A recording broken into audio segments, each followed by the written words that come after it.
প্রিয় ক্লাস 11 ও ক্লাস 12 এর বন্ধুরা, তোমরা প্রত্যেকে জানতে যে 5 সেপ্টেম্বর তারিখে অর্থাৎ আগামীকাল তোমরা প্রত্যেকে পেতে চলেছ ট্যাব বা মোবাইল ফোন কেনার 10,000 টাকা।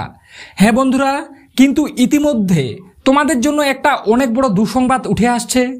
আনন্দবাজার সহ অন্যান্য নামি দামি পত্রিকায় একটি প্রতিবেদন ইতিমধ্যে প্রকাশিত করে তোমাদের জানিয়ে দেওয়া হয়েছে এবছর থেকে ক্লাস 11 ও ক্লাস 12 এর ছাত্রছাত্রীরা আর কেউ পাবে না ট্যাব বা মোবাইল ফোন কেনার 10,000 টাকা। হ্যাঁ বন্ধুরা, এই খবরটি তোমরা বিভিন্ন ইউটিউব চ্যানেলে ইতিমধ্যে জেনেও গেছো। তো এই খবরটি কতটা সত্য সম্পূর্ণটাই জানাবো তোমাদের আজকের এই ভিডিওটিতে। তো কাজেই ভিডিওটি বিন্দুমাত্র স্কিপ না করে ভিডিওটি শেষ পর্যন্ত দেখো, তাহলে তোমরা অবশ্যই বুঝতে পারবে যে সত্যি এবছর তোমাদের জন্য ট্যাব বা মোবাইল ফোন কেনার টাকাটা দেওয়া বন্ধ হয়ে যাচ্ছে এবছর থেকে, নাকি কয়েকদিনের জন্য স্থগিত রাখা হয়েছে। সম্পূর্ণটাই জানাবো তোমাদের আজকের এই ভিডিওটিতে। তো ভিডিওটি শেষ পর্যন্ত দেখো। তো বন্ধুরা, তোমরা প্রত্যেকে জানো আর.জি. কর মেডিকেল কলেজের ঘটনার প্রতিবাদে সারা রাজ্যে এক ধরনের আন্দোলনের সূচনা হয়। ধীরে ধীরে এই আন্দোলনটি গণ আন্দোলনে পরিণত হয়, যেখানে সমাজের ছোট থেকে বড়রা কিন্তু অংশগ্রহণ করে। কিন্তু এখানে প্রশ্ন হচ্ছে, বিভিন্ন ধরনের সরকারি প্রকল্প যেমন লক্ষ্মীর ভাণ্ডার, দুর্গাপূজার প্রতিটি মণ্ডপকে 80,000 টাকা করে অনুদান দেওয়া, সমস্ত ধরনের প্রকল্প যেমন চলছিল তেমনভাবেই চলছে। শুধুমাত্র ক্লাস 11 ও ক্লাস 12 এর ছাত্রছাত্রীদের যে 10,000 টাকা করে দেওয়ার কথা ছিল সেটাই কিন্তু বাতিল করা হয়েছে সরকারের তরফ থেকে। এমনটা কেন করা হচ্ছে, এটাই কিন্তু আমার প্রশ্ন।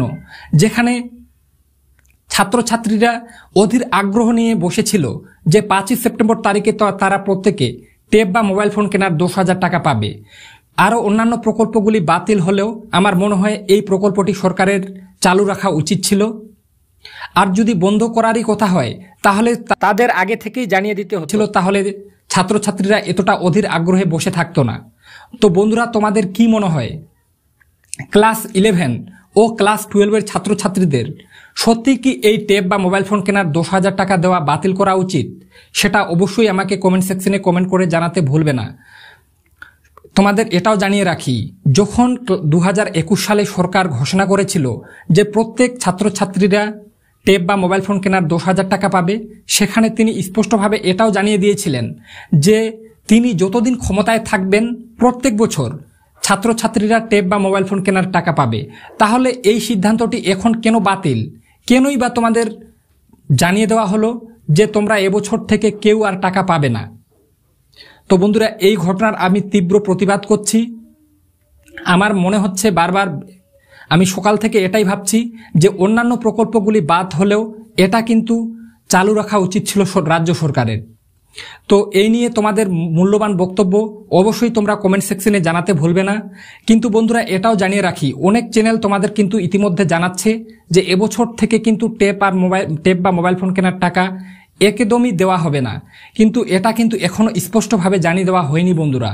তোমাদেরকে জানানো হয়েছে টাকা আপাতত স্থগিত রাখা হয়েছে, তোমরা কিন্তু পরে পেলেও টাকাটা পেতে পারো।